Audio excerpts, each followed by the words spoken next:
রাস্তা যতই পরিষ্কার হোক না কেন ধুলো জমবেই, তেমনি মানুষ যতই ভালো হোক না কেন ভুল তার হবেই। বলা হয় চোখের জল একান্তই নিজের, অথচ প্রায়শই অন্য কেউই তা ঝরানোর কারণ হয়ে দাঁড়ায়। প্রকৃত আপনজন কে তা জানতে অনেক পথ পাড়ি দিতে হয়। সম্পর্ক তখনই ভেঙে যায় যখন তা টিকিয়ে রাখার প্রচেষ্টা কেবল একতরফা হয়। আমাদের মধ্যে দূরত্বটা আমি তখনই অনুভব করলাম যখন আমি বললাম আমি ভালো আছি, আর আপনি তা সহজেই মেনে নিলেন। কথায় হয়তো উদ্দেশ্য লুকিয়ে রাখা যায়, কিন্তু চোখ সত্য প্রকাশ করে দেয়। যারা কেবল হাসে আর অন্যদের হাসায়, মাঝে মাঝে তাদের আচরণ শান্তির বদলে ভয়ের কারণ হয়ে দাঁড়ায়। যে সুরে কথা বলেন সেই একই সুরে অন্যের কথা শোনারও সাহস রাখুন। মুখের চেয়ে হৃদয়কে বেশি নির্মল রাখুন, তাহলেই সম্পর্ক সুন্দর হয়ে উঠবে। ভিড়ের মধ্যে সবাই ভালো মানুষ নয়, আবার ভালো মানুষেরা ভিড় জমিয়েও টিকে থাকে না। এই পৃথিবীতে লোকে কি বলবে এই ভয় অন্য যে কোনো কিছুর চেয়ে বেশি স্বপ্ন ভেঙেছে। সন্দেহের প্রবেশ ঘটলে ভালোবাসা আর টিকে থাকতে পারে না। অনেকের মনে প্রশ্ন থাকে, আমি অনেক দিন ধরে ওকে বোঝানোর চেষ্টা করছি, আমার উদ্দেশ্য খারাপ নয়, তবুও ও রাতে কাছে আসে না, আমার কথা শোনে না কেন, আমি ওকে কিভাবে বোঝাবো? আবার অনেকে বলেন, আমি ওর আরও কাছাকাছি যেতে চাই, ও আমার সাথে স্বচ্ছন্দ, আমরা যখন একসাথে থাকি তখনও বেশ ঘনিষ্ঠও থাকে, কিন্তু হঠাৎ আমি জানি না ওর মনে কি চলে, ও আর এগোতে চায় না। কখনো কখনো ও আমার সাথে একা দেখা করতেও চায় না, অথবা সহবাসের সময় বাহানা তৈরি করে। এর কারণ কি?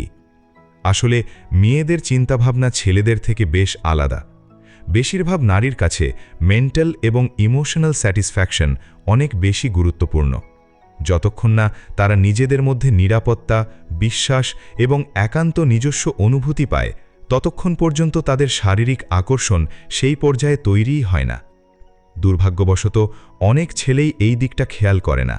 তারা মনে করে যে শুধু বারবার আমি তোমাকে ভালোবাসি বললেই সবকিছু আপনা আপনি হয়ে যাবে, কিন্তু ব্যাপারটা তেমন নয়। আকর্ষণ শুধু ভালোবাসা প্রকাশের মধ্যেই সীমাবদ্ধ নয়। তাহলে আকর্ষণ কিভাবে তৈরি হয়? আকর্ষণ সাধারণত দুটি উপায়ে হয়। প্রথমত, শারীরিক আকর্ষণ। যদি আপনার একটা ভালো ব্যক্তিত্ব অর্থাৎ আই ক্যাচিং পার্সোনালিটি থাকে, শরীর যদি আত্মবিশ্বাসে ভরপুর থাকে এবং কোনো জায়গায় আপনার উপস্থিতি যদি সবার চেয়ে আকর্ষণীয় হয়, তাহলে কেউ হয়তো আপনাকে প্রথম দেখাতেই পছন্দ করতে পারে। এমন পরিস্থিতিতে খুব বেশি কথা না বলেও কেউ আপনার প্রতি আগ্রহী হয়ে উঠতে পারে। এটা সম্পূর্ণ স্বাভাবিক, কারণ কারুর প্রতি প্রাথমিক ধারণা প্রায়শই আমাদের দেখার মাধ্যমেই তৈরি হয়। কিন্তু সব সম্পর্ক আবার শুধুমাত্র বাইরের আকর্ষণের ওপর ভিত্তি করে গড়ে ওঠে না। দ্বিতীয়ত, আপনার ভাষা এবং আচরণ। আপনি হয়তো লক্ষ্য করেছেন যে বেশ কিছু মানুষ দেখতে খুব সাধারণ মানের, তাদের প্রচুর টাকা, বড় কোনো চাকরি বা অসাধারণ ব্যক্তিত্ব নেই, তবুও তাদের সঙ্গীর সাথে সম্পর্ক দারুণ। এর কারণ কি? কারণ তারা তাদের কথা, আচরণ এবং বোঝাপড়ার মাধ্যমে পাশের মানুষটির মন জয় করে নেয়। তারা সম্মানের সাথে কথা বলে, মনোযোগ দিয়ে কথা শোনে, সেই মানুষটির অনুভূতি বোঝার চেষ্টা করে এবং তাকে প্রত্যেক ব্যাপারে গুরুত্ব দেয়।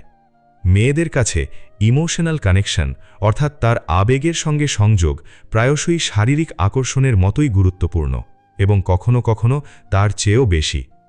যদি আপনি কেবল নিজের কথা ভাবেন, স্ত্রীর অনুভূতি বোঝার চেষ্টা না করেন, তার কোনো কাজে প্রশংসা না করেন, তার সাথে কথা বলতে আগ্রহ না দেখান এবং তার জন্য বিশেষ সময় না দেন, তাহলে কেবল তার কাছ থেকে শারীরিক আকর্ষণ আশা করা বোকামি। যখন একজন স্ত্রী অনুভব করতে শুরু করেন যে এই পুরুষ মানুষটি আমার যত্ন নেয়, আমাকে সম্মান করে এবং আমাকে বোঝার চেষ্টা করে, তখন তার মধ্যে স্বাভাবিকভাবেই বিশ্বাস এবং আকর্ষণ তৈরি হয়। মনে রাখবেন, সত্যিকারের আকর্ষণ জোর করে জন্মায় না।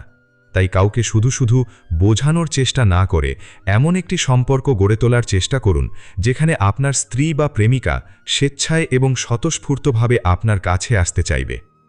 অনেকে আবার এই প্রশ্নটাও করেন, পকেট ভর্তি টাকা থাকলে কি মেয়েদের আকর্ষণ বাড়ে? এটা এমন একটি বিষয় যা নিয়ে প্রায়শই তর্ক হয়। এই প্রশ্নের সরাসরি হ্যাঁ বা না উত্তর দেওয়া সম্ভব নয়। অনেক পুরুষের আয় বেশি না থাকলেও তারা তাদের সম্পর্কের প্রতি যথেষ্ট সময়, সম্মান এবং যত্নবান হন। অন্যদিকে এমনও অনেকে আছেন যাদের যথেষ্ট সম্পদ আছে, কিন্তু তারা তাদের সঙ্গীকে সময়, সম্মান বা মানসিক সমর্থন কিছুই দেন না। অর্থাৎ একটি সম্পর্কের শক্তি শুধুমাত্র অর্থ দ্বারা নির্ধারিত হয় না। হ্যাঁ, অবশ্য পকেটে পয়সা থাকলে টেনশন কম হতে পারে, কিন্তু একটি সুস্থ ও সফল সম্পর্কের জন্য এটি একমাত্র শর্ত নয়। আরেকটি বড় ভুল হল কিছু মানুষ সম্পর্কের শুরুতেই খুব তাড়াতাড়ি শারীরিক ঘনিষ্ঠতা আশা করতে শুরু করে, অর্থাৎ অনেকেই সহবাসের জন্য খুব তাড়াহুড়ো করে। যদি আপনি আপনার সঙ্গীর সাথে ভালো সময় না কাটান, তার অনুভূতি না বোঝেন এবং প্রতিটি দেখা সাক্ষাৎ শুধুমাত্র শারীরিক ঘনিষ্ঠতার মধ্যেই সীমাবদ্ধ রাখতে চান, তাহলে আপনার সঙ্গীর আপনার প্রতি অস্বস্তি বোধ করাটা খুব স্বাভাবিক। যখন একজন নারী অনুভব করেন যে তার অনুভূতিকে সম্মান দেওয়া হচ্ছে, তার কোনো ইচ্ছা বা অনিচ্ছা মেনে নেওয়া হচ্ছে এবং তার ওপর কোনো রকম চাপ সৃষ্টি করা হচ্ছে না, তখন সে সম্পর্কে আরও স্বাচ্ছন্দ্য এবং নিরাপদ বোধ করেন। সুতরাং যদি আপনার লক্ষ্য হয় সম্পর্ককে আরও শক্তিশালী করা, তবে শুধু আমি তোমাকে ভালোবাসি বলা থেকে বেরিয়ে আসতে হবে। আপনার আচরণ, সম্মান, সততা এবং ধারাবাহিক প্রচেষ্টার মাধ্যমে প্রমাণ করুন যে আপনি একজন বিশ্বাসযোগ্য সঙ্গী। এটাও বোঝা অত্যন্ত জরুরি যে প্রত্যেক ব্যক্তিই আলাদা। কোনো একটি মেয়ের ব্যক্তিত্ব, চিন্তাভাবনা বা চিন্তাধারা সকল মেয়েদের প্রতিনিধিত্ব করে না। প্রত্যেকটি মেয়ের নিজস্ব অনুভূতি, পছন্দ, অপছন্দ, সীমাবদ্ধতা এবং জীবনের ভালো-মন্দ অভিজ্ঞতা রয়েছে। তাই অন্যের দেখাদেখি নিজেদের সম্পর্ককে একই ছাঁচে ফেলবেন না। আপনার সঙ্গীকে একজন অনন্য ও শ্রদ্ধেশীল মানুষ হিসেবে বোঝার চেষ্টা করুন। মনে রাখবেন, সত্যিকারের ভালোবাসা জোর করে কাউকে রাজি করানো বা পরিবর্তন করার বিষয় নয়।